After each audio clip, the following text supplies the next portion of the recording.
The day I'm about to recount stands out like a single haunting note in the symphony of my youth. It was the day a reckless dare took my friends and I on a terrifying journey. Our chosen destination? The Screaming Forest, a place cloaked in hushed murmurs, spoken of with dread amongst our small town's inhabitants around their firesides. A large part of the forest's reputation came from tales about ghastly screams that would permeate the thick foliage after sundown. They were the kind of stories that send shivers down your spine, making you peer a little uneasily into the shadows. The townsfolk swore it was haunted, but we were teenagers, full of bravado and skepticism. We believed these tales were woven by imaginative minds to keep the likes of us away from the forest's depth. In our minds, we were setting off on a grand quest like the characters in the novels we had grown up reading. "We're adventurers," Carl shouted over the sound of his crunching granola bar. My friend Carl was like an excited golden retriever, eager and ready to go at any moment. He didn't need to think twice before going somewhere or doing something. "Why don't you finish chewing first, Columbus?" Marie said, shaking her head, as she continued loading her bag with supplies. Despite my friend's antics, there was an infectious sense of excitement that seemed to pulsate around us as we prepared for our trek. We packed our camping gear, our bags brimming with a haphazard collection of items. A mishmash of snacks, flashlights, and an assortment of practical items one might need in the wild. The day of our expedition was bright and sunny. The weather seemed to reflect our moods, cheerful and anticipating an adventure. As we walked towards the edge of the Screaming Forest, we took a moment to stare at the vast expanse of trees that stretched out in front of us.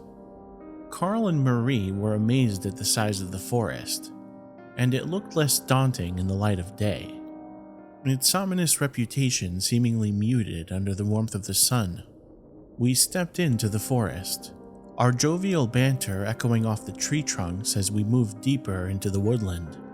Sunlight filtered through the canopy of leaves, casting a beautiful dappled pattern on the forest floor. We marveled at the sight, our hearts filled with a thrill of adventure and a sense of freedom that only the vastness of nature can provide. As we ventured further, our laughter became the soundtrack of our journey, bouncing off the trunks of the dense towering trees and rustling leaves. The forest was well known for its eerie and unearthly screams only heard at night. Online forums were filled with speculation about what caused them, though no one had ever been able to prove it. "I don't believe in places being haunted," I said to Carl as we walked. "Bullshit," he replied. "You're afraid of your own shadow." "Fuck you," I shot back quickly. "You're thinking of yourself." He grinned mischievously and replied, "Prove it then, you wimp." His half-joking dare was the reason why we were here in the first place, to explore the forest and uncover its secrets once and for all. We explored hidden paths, discovered small clearings, and even spotted wildlife in their natural habitat. Time seemed to lose its meaning the deeper we went in. The forest's density grew with our every step. It was as if we were swallowed by a green sea, with waves of ferns and towering trees standing sentinel around us. Gradually, the sun began its descent, painting the sky with hues of orange and pink. A darkness started creeping in. We found a small clearing to set up camp.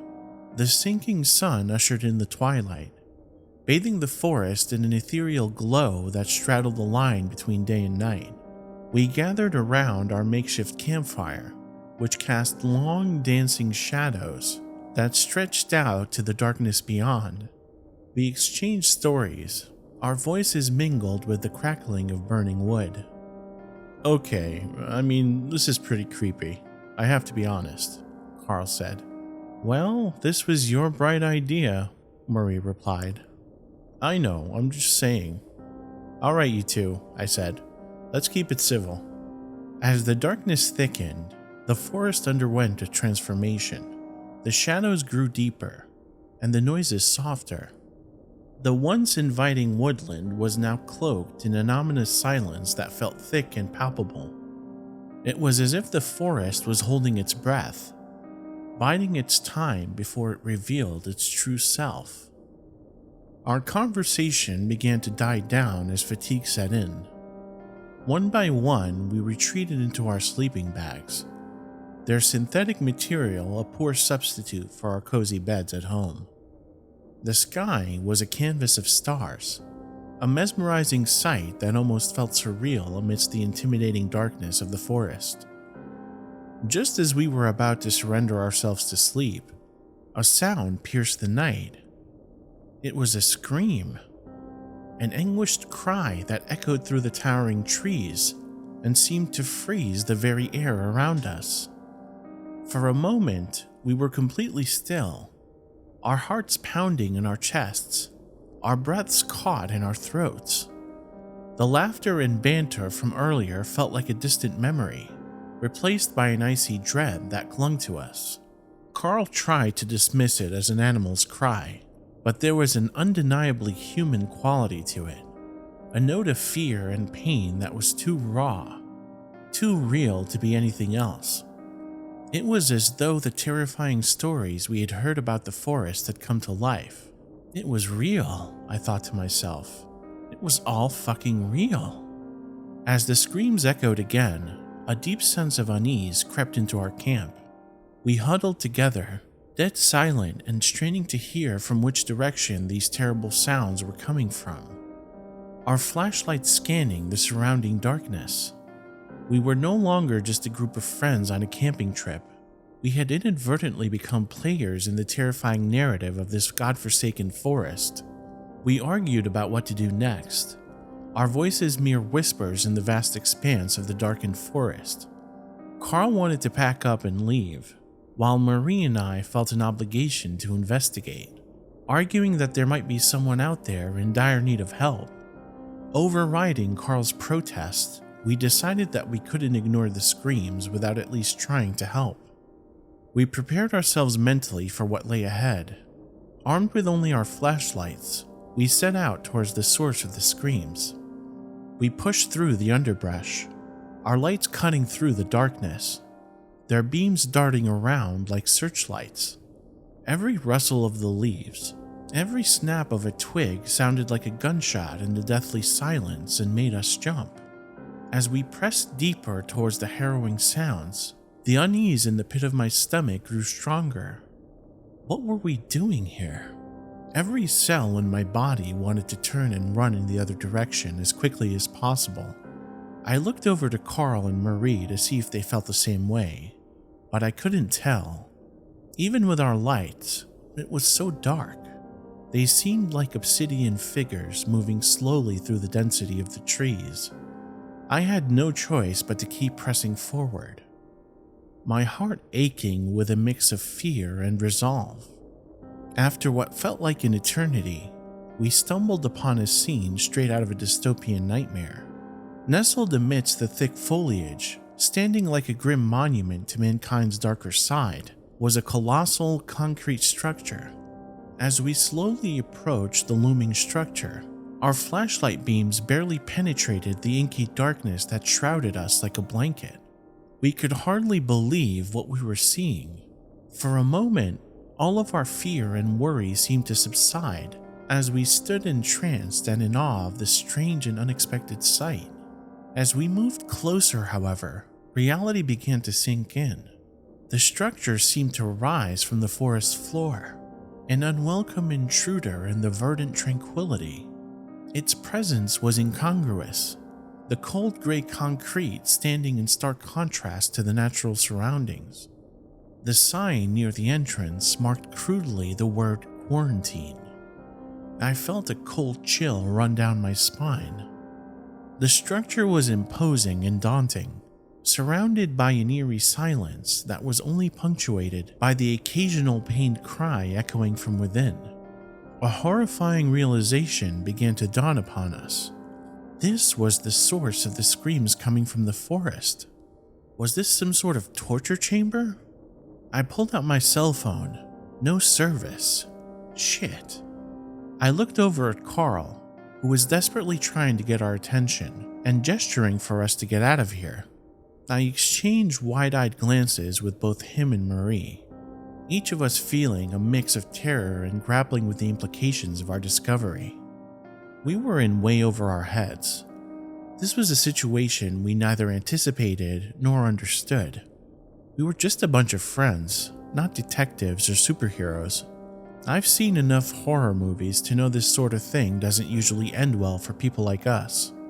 After a moment of silent agreement, we carefully and quietly retreated from the site, ensuring we left no trace of our presence.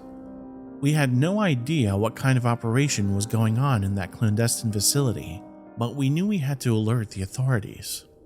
Navigating our way back through the forest, each sound felt like a threat, each shadow a potential enemy. We clung to each other, moving as one. Every second felt like forever. We felt exposed, and like what was in the structure would come out after us. What were they doing in there? Why was this massive structure in the middle of a forest? Finally, we found a spot where my cell phone managed to catch a bar of reception. I hastily dialed the police, stumbling over my words as I relayed our harrowing discovery. As I ended the call, a profound silence enveloped us. We were lucky to be alive and to get out of there.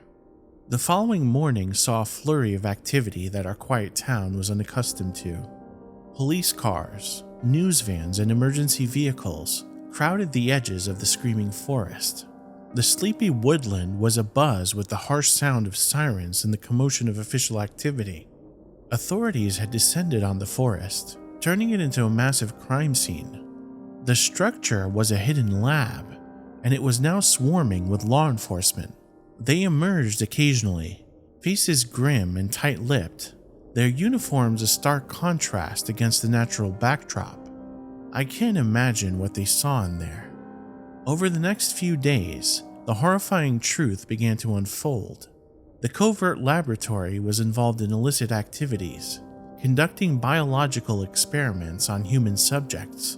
What they were trying to do, I still don't know to this day. The media descended upon our small town, their curiosity piqued by the dark revelation. Cameras rolled, reporters huddled, and news vans dotted our streets. The quiet town we grew up in was suddenly thrust into the limelight, our peaceful existence shattered by a grim reality we could not have imagined. The screaming forest had lived up to its name, but in a way no one had anticipated. The forest was indeed haunted, not by spectral apparitions though, but by the horrifying deeds of mankind. The haunting cries that had led us to the secret facility were not spectral, but terrifyingly human.